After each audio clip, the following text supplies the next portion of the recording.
किसी भी देश में कोई भी प्रॉब्लम हुई तो इंडिया ने भरपूर साथ दिया है। कोविड के हवाले से, वैक्सीन के हवाले से, यूक्रेन के हवाले से, यमन की जंग के हवाले से बहुत सारे।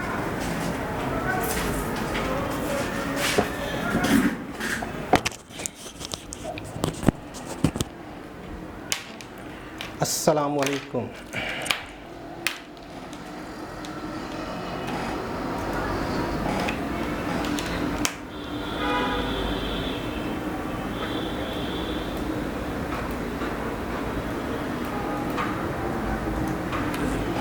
अस्सलामुअलैकुम, नमस्ते, सत श्री अकाल। उम्मीद करता हूँ ठीक होंगे, खुश होंगे। दोस्तों जहाँ रहें खुश रहें, माँ बाप का ख्याल करें क्योंकि माँ बाप है तो सभी कुछ है। दोस्तों आज की हमारी वीडियो है, जैसे आप लोगों को सबको पता है G20 का समिट स्टार्ट हो गया है।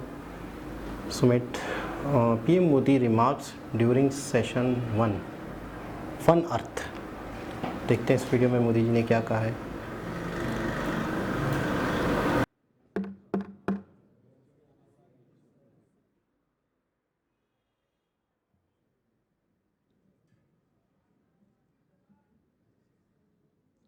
Good morning to everybody.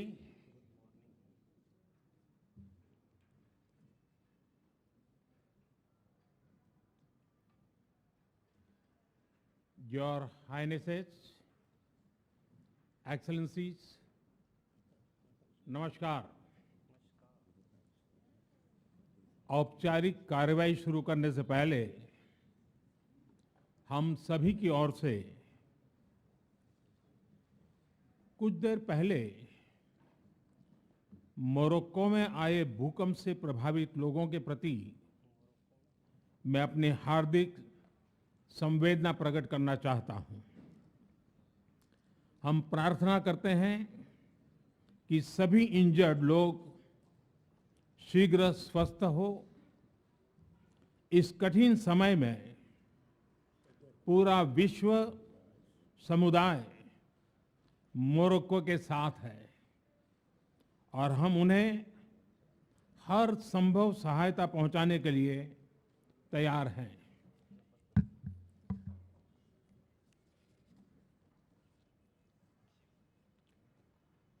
Your Highnesses, Excellencies, G20 के प्रेसिडेंट के तौर पर भारत आप सभी का हार्दिक स्वागत करता है।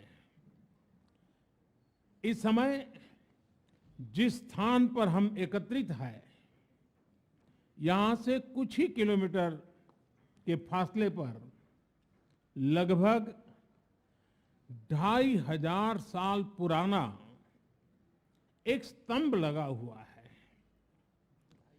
इस स्तंभ पर प्राकृत भाषा में लिखा है, हेवम लोकसा हित मुखेति अथ इयम नातिसु हेवम, अर्थात मानवता का कल्याण और सुख सदैव सुनिश्चित किया जाए।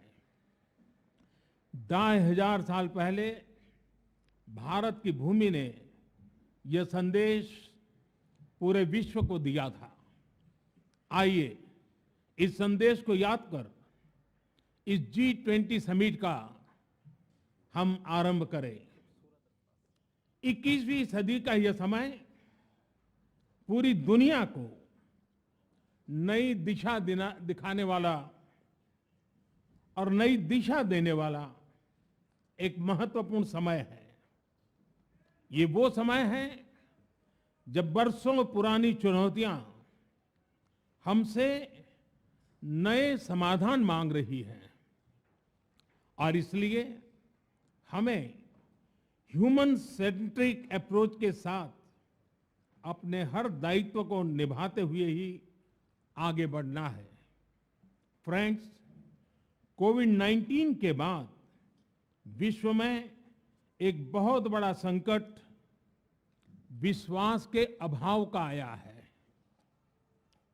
युद्ध ने इस ट्रस्ट डेफिसिट को और गहरा किया है।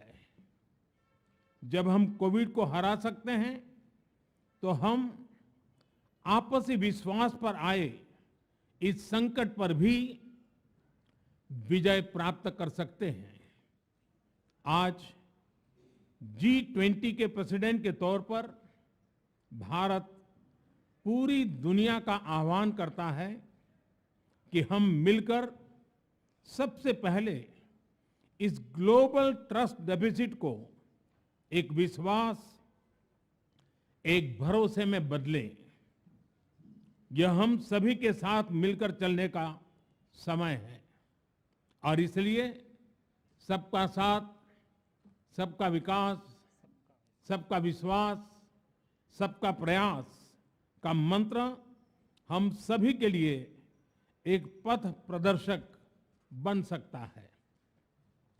वैश्विक अर्थव्यवस्था में उथल-पुथल हो, नॉर्थ और साउथ का डिवाइड हो, ईस्ट और वेस्ट की दूरी हो, फूड, फ्यूल और फर्टिलाइजर का मैनेजमेंट हो, टेररिज्म और साइबर सिक्योरिटी हो, हेल्थ, एनर्जी और वाटर सिक्योरिटी हो, वर्तमान के साथ ही आने वाली पीढ़ियों के लिए हमें इन चुनौतियों के ठोस समाधान की तरफ बढ़ना ही होगा। फ्रेंड्स, भारत की G20 प्रेसिडेंसी देश के भीतर और देश के बाहर इंक्लूजन का, सबका साथ का प्रतीक बन गई है। भारत में ये पीपल्स G20 बन गया। करोड़ों भारतीय इससे जुड़े। देश के 60 से ज्यादा शहरों में 200 से ज्यादा अधिक बैठकें हुई। सबका साथ की भावना से ही भारत ने प्रस्ताव रखा था कि अफ्रीकन यूनियन को G20 की स्थायी सदस्यता दी जाए। मेरा विश्वास है कि इस प्रस्ताव पर हम सबकी सहमति है।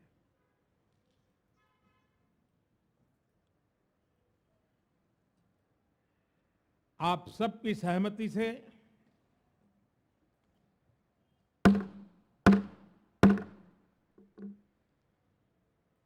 आगे की कार्रवाई शुरू करने से पहले मैं अफ्रीकन यूनियन के अध्यक्ष को G20 के स्थायी सदस्य के रूप में अपना स्थान ग्रहण करने के लिए आमंत्रित करता हूं।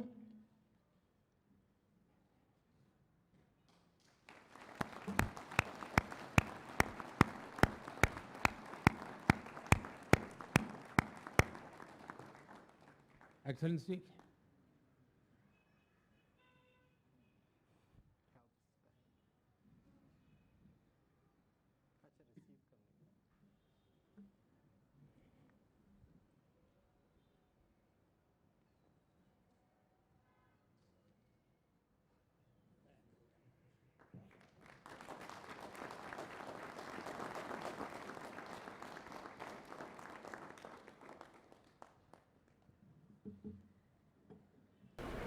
जी जनाब, बहुत ही ज़बरदस्त, बहुत अच्छा लगा, बहुत खुशी हुई। सबसे पहले तो पूरी दुनिया को बता दिया कि हमारा इतिहास क्या है। 2500 साल पुराने शब्द लिखे हुए हैं और वही यही लिखे हुए हैं जो जिस चीज़ के लिए आज दुनिया प्रयास कर रही है, आज दुनिया जद्दोजहद कर रही है, वो इस धरती पर, इस सरज़मीन पर 2500 साल पहले ही शब्द लिखे जा चुके हैं। तो बहुत खूबसूरती से अपना इतिहास बताया, अपने यहाँ के लोगों की सोच बताई, अपने यहाँ के लोगों की एक तरह से विचारधारा को क्लियर किया मोदी जी ने कि यार हम ये हैं, अभी से नहीं हैं, कई सैकड़ों सालों से हैं। तो एक बहुत ही खूबसूरत मैसेज गया। दूसरा, भूकंप का जिक्र किया अफ्रीका में, मोरक्को में शायद। तो यही इसी कारण, इसी वजहों से कि किस कंट्री में क्या हो रहा है, क्या प्रॉब्लम्स आ रही हैं, क्या परेशानियां आ रही हैं दुनिया में, वो G20 का मकसद है। तो जाहिर सी बात है कि इस मंच पे उसका जिक्र भी ज़रूरी था। अब उन्हें ऐसे स्थिति में, ऐसी कंडीशन में इंडिया ने हर जगह पे बढ़ चढ़ के साथ दिया है, हर जगह पे बढ़ चढ़ के सपोर्ट किया है जितना हो सका। जैसे अफ़गानिस्तान वाला मामला था, दुनिया में किसी भी देश में कोई भी प्रॉब्लम हुई तो इंडिया ने भरपूर साथ दिया है। कोविड के हवाले से, वैक्सीन के हवाले से, यूक्रेन के हवाले से, यमन की जंग के हवाले से, बहुत सारी ऐसी चीज़ें हैं जहाँ पर इंडिया ने लोगों की मदद की है, लोगों को मुश्किलात से निकाला है।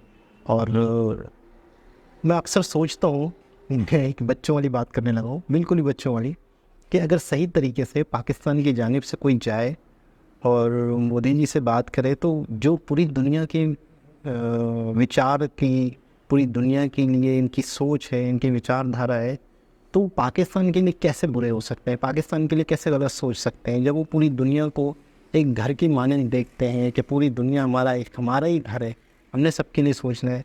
मुझे बहुत अच्छा लगा कि अफ्रीका, देखिए अफ्रीका में बहुत ज़्यादा गुर्बत है, अफ्रीका में बहुत ज़्यादा क्राइसिस है, अफ्रीका में बहुत ज़्यादा फूड क्राइसिस भी बहुत ज़्यादा है। अफ्रीका में कई देश ऐसे हैं जहाँ पे भूख के कारण लोग मरते हैं।